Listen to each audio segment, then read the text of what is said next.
আসসালামু আলাইকুম রহমতুল্লাহ। ওরে আল্লাহ রে, ও মা। তো আবার আপনারা চাইলে চান, না চাইলে নাই। ঘুমিয়ে গেলে ঘুমিয়ে যান, আমার কিছু করা নাই। আমার ভালো লাগতেছিল না, রেডি উডি হয়েছি, মোবাইলটা হাতল লইছি, ঠাস করে ঘুমিয়ে গেছিলাম। ঘুমিতে উঠি আবার চাবিটা টাবিটা লইয়া ছোট ভাইটারে মুখটা দেখাইয়া বাইরে হয়ে গেলাম। এন আইসে জুতার কাছে, আরে চিন্তা করতেছি জুতা কাঠটা নিয়ে না কাঠটা রেখে কাঠটা নিয়াম। আমার তো জুতা নাই এই আর কি। পরবর্তীতে একটা পছন্দ করে ঠাম করে বাইরে হয়ে গেলাম।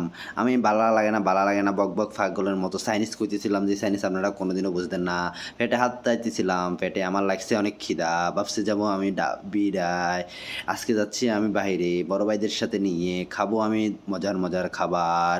তো গাইজ লেগে থাকুন আর আপনারা খেতে থাকুন আর হিংসায় জ্বলে যান, তাতে আমার কি? পেট ভরবে আমার, আপনারা কাঁদবেন, তাতে আমার কি? আমার কোনো কিছুই যাবে না। আপনারা ভালো থাকতে থাকেন। আমাদের আবেগের কাছে চলে যাচ্ছিলাম আমি গরমে, বাইরে বলতে গেলে চুটি লাল করে দেয় রোদ্রে, বুঝলেন? চলে আসলাম আবেগের ভিতরে, পরে বাইরের সাথে একটু দেখলাম বাইরের মনে অনেক দুঃখ গো। ভাই বলতেছে আজকে আমার মন ভালো নেই। পরে ছোট মিয়া আসলো, বড় মিয়া আসলো, তারপরে গাড়িটা স্টার্ট দিল, আমরা রওনা দিয়ে দিলাম। দেখতে পাচ্ছেন আমাদের ওই দেখা যায় তাল গাছ, ওই আমাদের গা। এখানেতে আছে বলে মেট্রো রেলের লম্বা রাস্তা। আপনাদের দেশে কে আছে? আমাদের রিয়াদ বলে কথা দাদা, বুঝলেন? তো জ্যামে বসে আছে, এই দেশের একটা জিনিস আমার ভালোই লাগে, আইন কেউ অমান্য করতে পারে না, করিলে দিয়ে দেয় বড় বড় ধরনের গারামা। তো আমি জ্যামের মধ্যে বসে আছি, সিগন্যালের মধ্যে বসে আছি। সিগন্যাল 1 মিনিট 2 মিনিট সিগন্যাল দেয়, দিয়ে 30 সেকেন্ডের জন্য সারে। সেই ব্যবস্থার মধ্যে আমি বসে থেকে আমি ঘুমিয়ে পড়তেছি, পেটে আছে খিদা, পেটের ভিতর মাথা ঘুরছিল। হুট করে গাড়ি চলে আসলো আমাদের ঠিকানায়, পরে সবাই দাঁড়িয়ে গেছে রোদের ঠেলায়।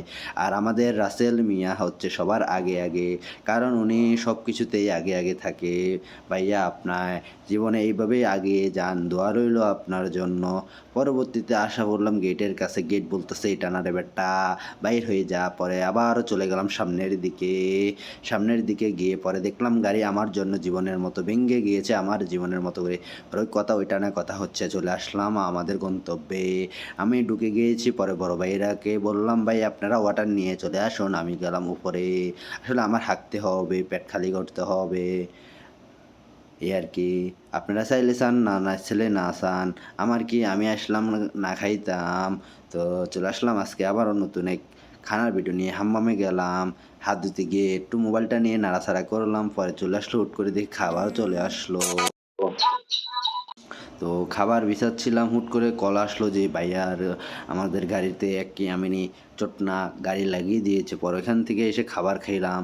তো আজকের জন্য ভিডিও এখানেই।